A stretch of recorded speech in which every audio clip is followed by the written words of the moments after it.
Hey Mag fans, Kavix here.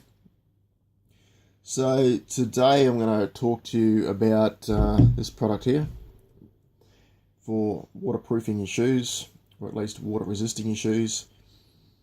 I can't get Crep Protect in Australia for some reason. I haven't seen it anywhere, and even though I could buy it online, the reason I don't just go out and buy products online is because I'm a small local business. I like to support small local business, so I source my products locally if I can. So what I did find was this. It's about $20, and it doesn't stain the fabric, which is kind of cool. Was a big worry for a lot of people, particularly these shoes for what they cost. I'm just going to see if I can show you the difference. Now, there is like a pink hue with the light today, but this shoe has been treated, this one has not, and I'm not sure what the camera's picking up, but I know that under this fluorescent lighting with my naked eye there is no colour difference. So when you use this stuff,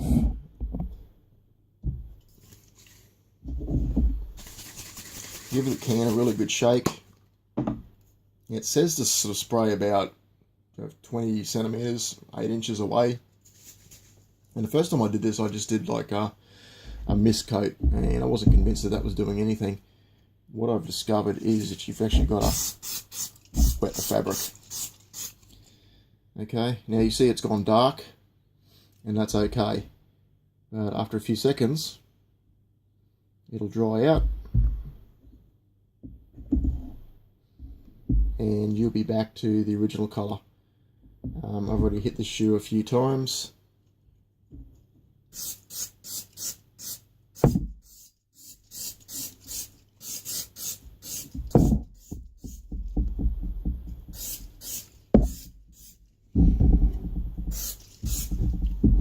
So I might as well do the whole shoe while I'm here.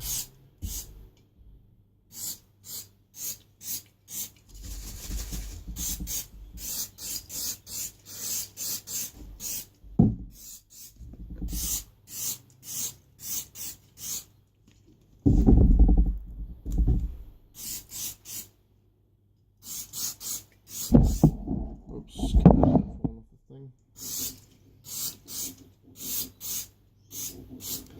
okay, and then let it dry.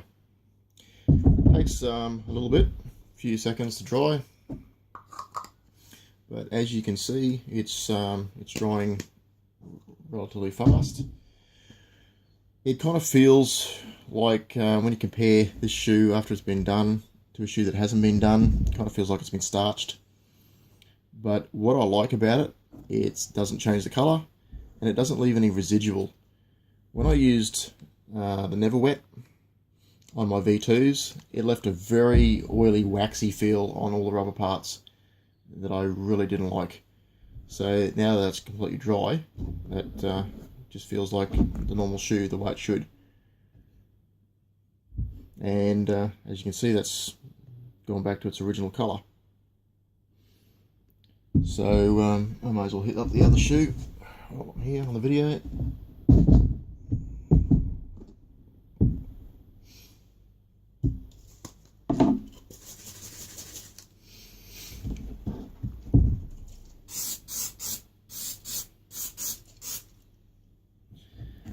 Probably wouldn't spray it on the electronics.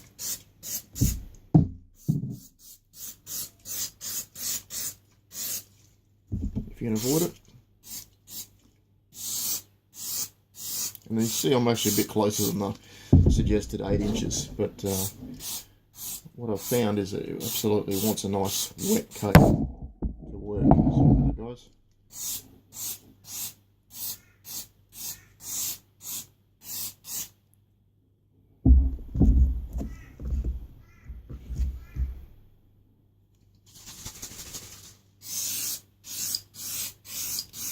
So just as with spray painting, give it a nice wet, treat it like as if you're giving it a coat of clear, I guess.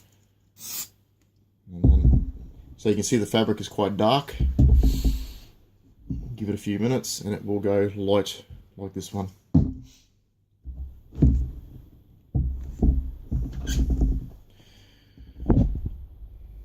just wait. So while that's drying, the other thing that I wanted to talk about is an alternate to charge packs, because I've heard a few people, I didn't get a charge pack with my shoes, but I've heard a few people saying that their charge packs have died in their shoes. So what I've found is I was able to source these locally. These are just focus in. These are a DC to 0.07 millimeter tip, which plugs into a USB lead, which is also designed for DC charging. So USB to, again, it's each, when you buy the leads, they come with multiple plugins. Two little holes there for single focus. You can see that, probably not. Polarity is essential. Make sure you get that right. What I've found is that the yellow dot, the tip, seems to have to be on the opposite side to what is suggesting to be, so it's almost like this is a negative charge, not a positive, if that makes sense. So the pin inside the socket, it must charge on the shaft, not the actual pin. So set of those, found them on JCar electronics site for $14.95 each. They come with a 5-pack of other DC plugs that none of them fit. The actual little tips themselves are only $1 each, so I bought a few spares. And then what I've done is I've taken the artwork off a almanac magazine cover, dust jacket, whatever, and I've modified it to fit this double DVD case, and now I've got a nice themed pack with all my charge gear in it. So that's my solution for you guys. If you're worried about charge things, all you do need then is the wall socket. And I've found a white plug-in module, very, very similar looking to the ones that come with a Samsung phone. And except that it just has 2 outputs, not one. So I think they're about $20, $22 or something. So all up, it's probably going to cost you about $50, but there you go. You've got yourself an alternate charge pack in case something happens to your factory one. The RIP die seems to be holding up. That was the product I used when I did that dyeing of the soles.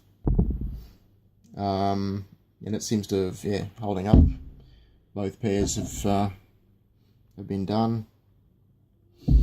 And the other thing that I did was use some clear nail polish, whole $4 at a chemist. The day I applied mine, it was stinking hot and the stuff was drying so fast and it left it streaky. So all I did then was took a little bit of wet and dry sandpaper. This is 800 grit. Wet paper, and then just buffed back the bubble, and what you end up with is still slightly frosted, but clearly see all your leads, so that's kind of cool. There it is, guys. Just another video.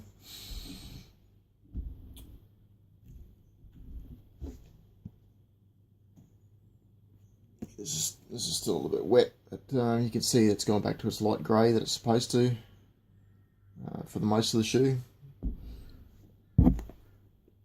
And when it's dry, as I said, it leaves kind of like a starchy feel to the shoe, which is probably not a bad thing if you want your uppers to remain stiff.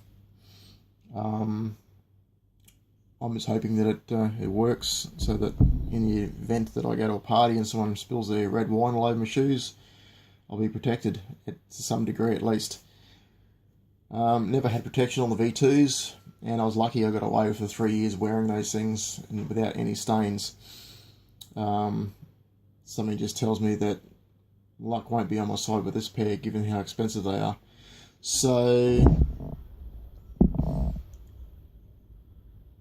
prevention is better than cure. So that's where we're going to go with that one. I'll leave it there for now.